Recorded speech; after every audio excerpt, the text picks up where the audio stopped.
Tchekhov a écrit plus de 630 nouvelles et j'en ai lu énormément, des centaines, en tout cas parmi celles qui sont traduites, parce qu'elles ne sont pas toutes traduites au jour d'aujourd'hui.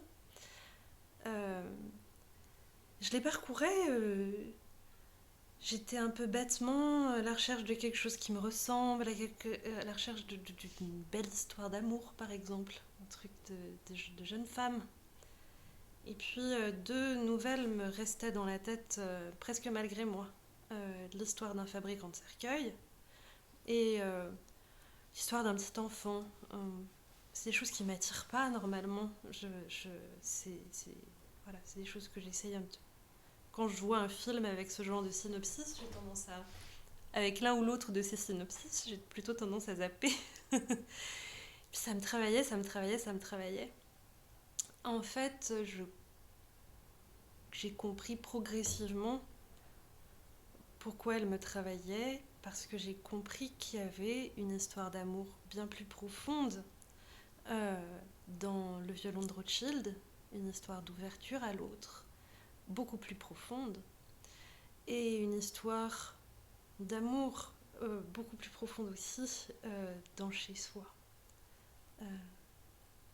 Et les deux ensemble, en fait, forment quelque chose d'assez délicat, parce qu'on a dans un premier temps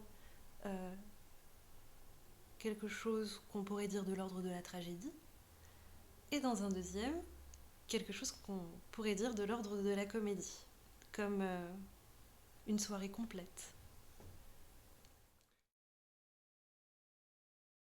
J'ai choisi des nouvelles qui sont racontées à la troisième personne, ou plus précisément des nouvelles dans lesquelles le narrateur ne dit jamais je.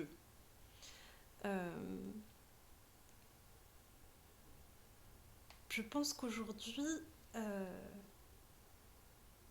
c'est important d'essayer d'avoir ce geste euh, de, de retrait, de ne pas se raconter soi sur scène, mais de raconter les autres. C'est ce que fait le narrateur de Tchekhov. Je me suis dit qu'aujourd'hui, il pourrait faire un excellent personnage de théâtre. Dans les deux nouvelles de Tchekhov, il y a de hautes questions qui sont posées. Mais à travers des histoires extrêmement simples et des mots extrêmement simples. C'est tout dans une construction de la simplicité. C'est à partir de cette construction très délicate, très sensible, de relation à l'autre, de relation entre un fabricant de cercueils et un juif qu'il déteste, puis entre un père et son petit garçon, que surgissent ces grandes questions. Elles ne nous sont jamais assénées. En fait, elles surgissent dans le montage de relations très simples. Effectivement, dans le violon de Rothschild, on a une ouverture à l'autre qui est très belle, puisqu'il s'agit d'un fabricant de cercueils qui déteste les juifs, qui, au seuil de la mort, offrira son violon à un juif.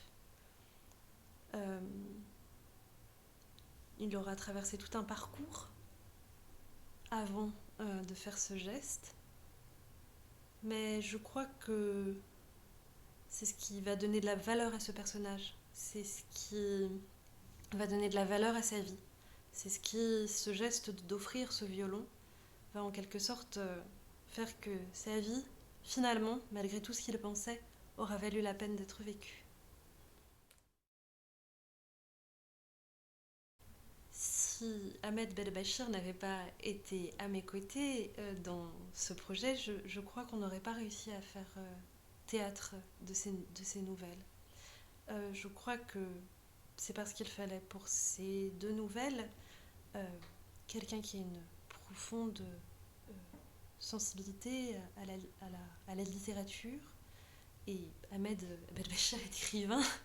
Euh, c'est un écrivain tout à la fois philosophe, voilà, et en même temps quelqu'un qui est très concret, très aux prises avec le concret dans sa manière de jouer. Alors toutes ces immenses qualités réunies ensemble avec un grand sens de la douceur, de la bienveillance, de la générosité, de l'ouverture à l'autre, toutes ces verticalité immense, voilà, il les offre à ces deux textes, il les offre voilà, avec tout son cœur, toutes ses forces, toute son âme.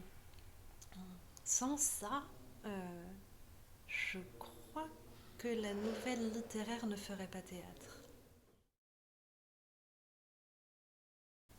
Avec Roland Deville, on a cherché à créer un univers qui soit pas vraiment un espace habituel, euh, une scène, une salle, voire même une salle et un comédien devant une image. On a cherché à créer un espace de fluide, un espace où la salle et la scène se contaminent mutuellement, où en fait il y ait une fluidité absolue, totale entre le personnage qui dit les mots, donc le narrateur-acteur, et les gens qui l'écoutent. On a essayé d'être fidèle à une idée de la littérature et d'une vision du monde de Tchekhov qui dit aux gens, offre les gens et non pas toi-même. Donc on a essayé de créer un espace où les gens sont au premier plan.